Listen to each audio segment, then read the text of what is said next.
Everyone, welcome to PG mathematics. आज बात करेंगे हम एलआई और एलडी के एक नए कॉन्सेप्ट पे।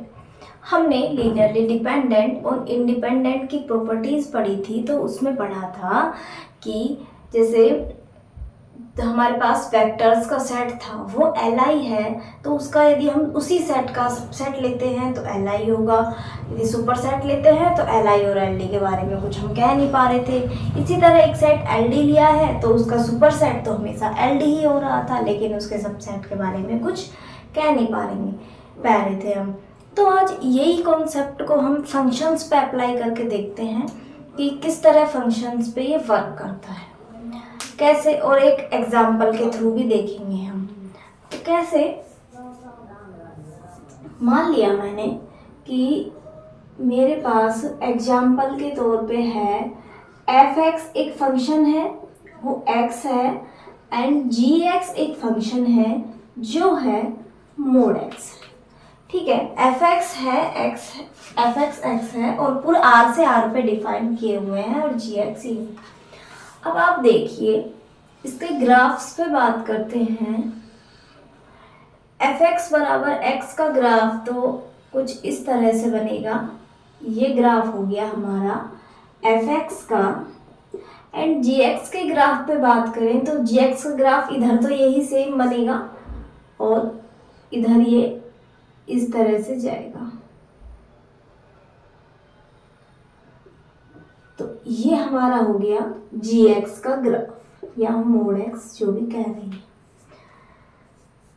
और ये वाला जो पॉइंट है ये है 0 पॉइंट।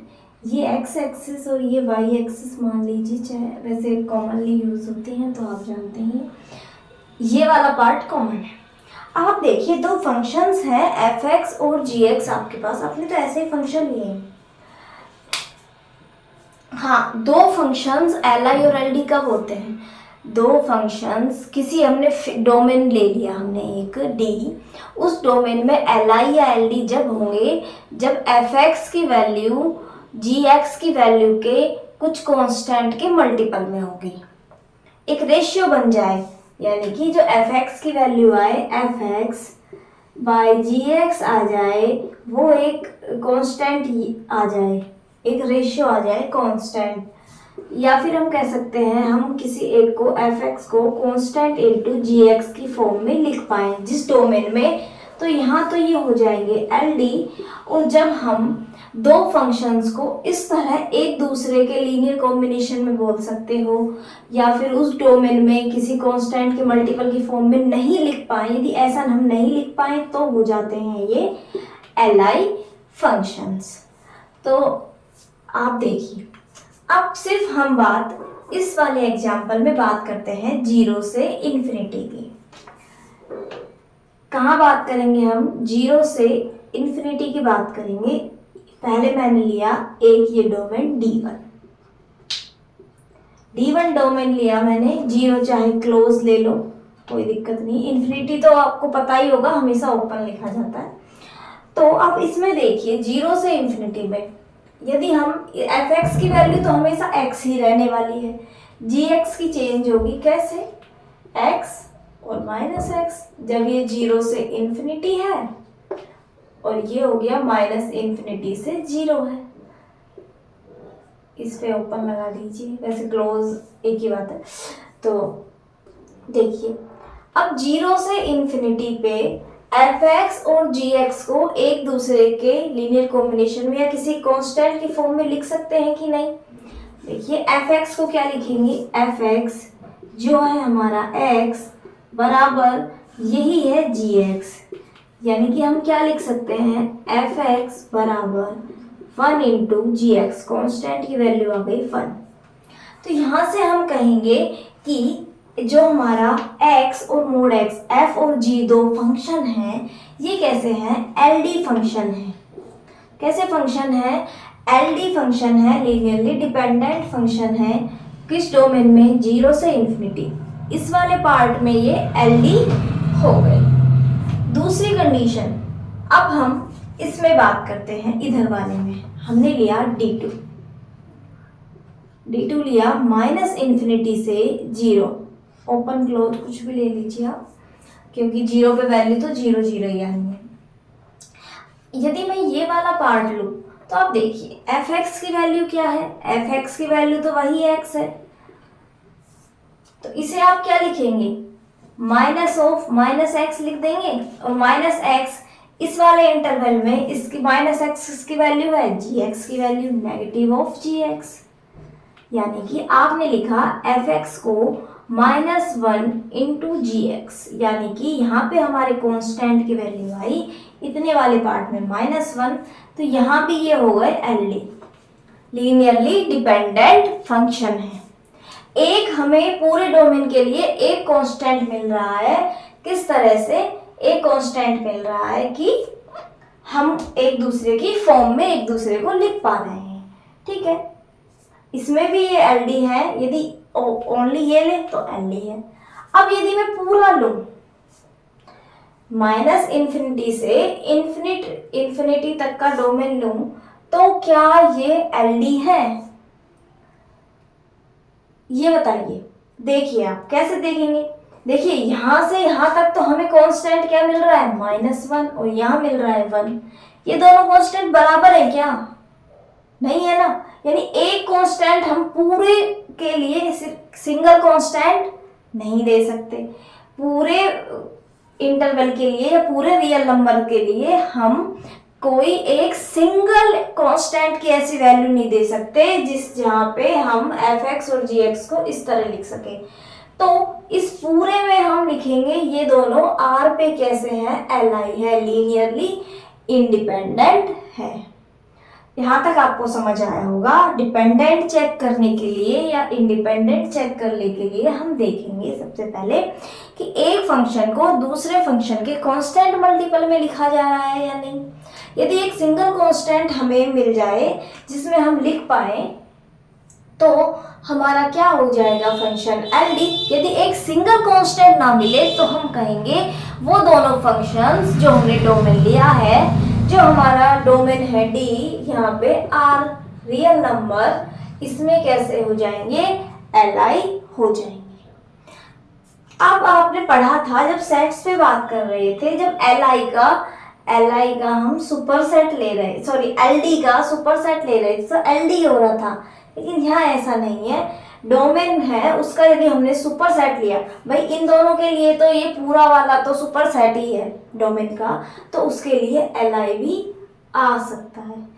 पर यदि एल डी, मेरा इसमें एल डी आ गया, यदि मैं इंटरवल को 0 से शुरू ना करके 2 से शुरू करूं तो भी तो ये एल डी ही रहने वाले थे फंक्शन, तो यानी कि एल डी के सबसेट में ये हो जाएंगे, कैसे, एल डी ही हो जाएंगे। यहाँ थोड़ा उल्टा है, यहाँ पे हम डोमेन का सबसेट ले रहे हैं, वहां पे वेक्टर्स का सबसेट ले रहे थे, तो यहाँ पे थोड़ा सा आपको ये चीजें कंफ्यूज कर जाएगी कि कब एल डी का सबसेट होगा, सुपरसेट होगा।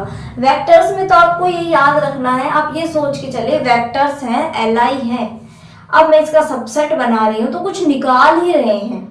यदि हम इसका सबसेट बना रहे हैं तो उसमें से कुछ आउट ही कर रहे हैं, इन तो कुछ कर नहीं रहे उसमें, या बाहर से कुछ ऐसा लेके नहीं आ रहे जिसके बारे में हमें पता नहीं है कि वो कैसा है, एल आई बनेगा या एल डी, तो उस तरह से हम चेक करेंगे। लेकिन यहाँ पे डोमेन पे बात आई है, वहां से जस्ट अपोजिट हो गया है यहाँ पे। तो इस एग्जाम्पल के थ्रू आप समझ लीजिए, और इसके स्टेटमेंट्स हैं वो आप लिख लीजिए। ये एग्जाम्पल के थ्रू आपको समझ आया होगा कि वेक्टर्स के सेट की तरह एलडी का जो सुपर सेट है वो एलडी होना जरूरी नहीं है। फंक्शंस के लिए थोड़ी कंडीशन अलग आती है।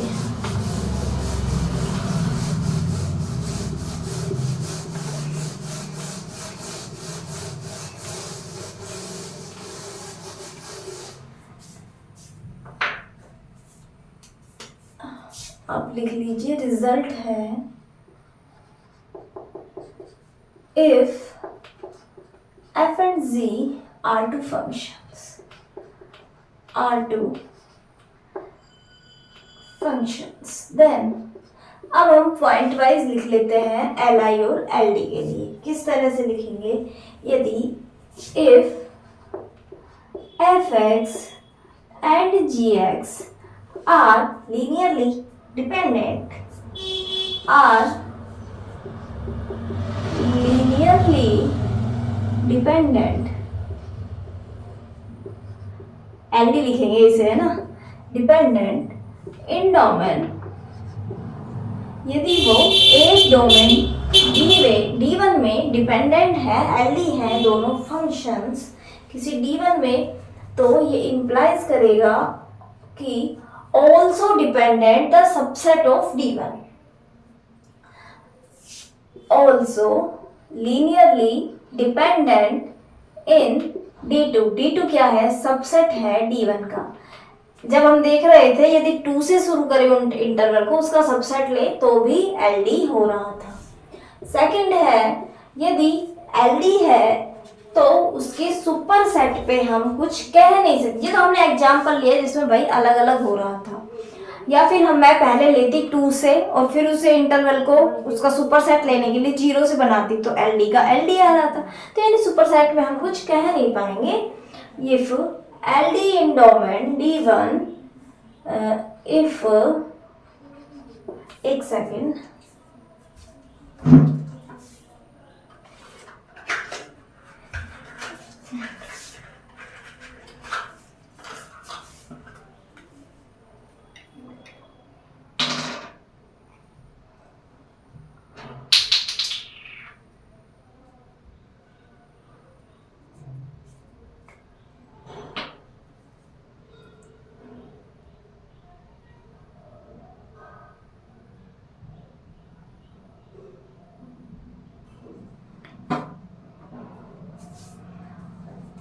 हम इसके जब हम LD की बात कर रहे थे तो उसके सबसेट पे तो ये LD हो ही रहा है, सबसेट पे तो LD हो ही रहा है, लेकिन सुपर सेट के बारे में हम कह नहीं पाएंगे कि LD होगा या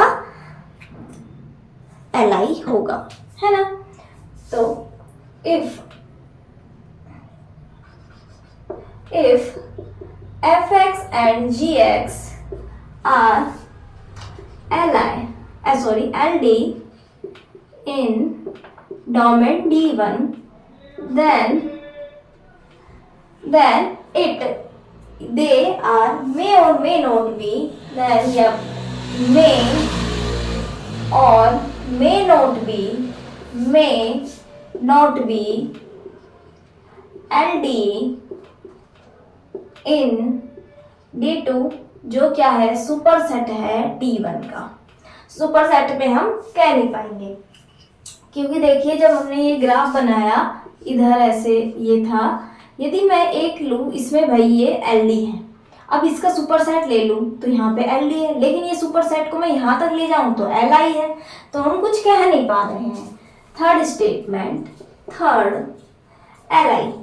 LI में बात करेंगे। यदि LI है, if f of x and g of x are LI in domain D1, this implies also LI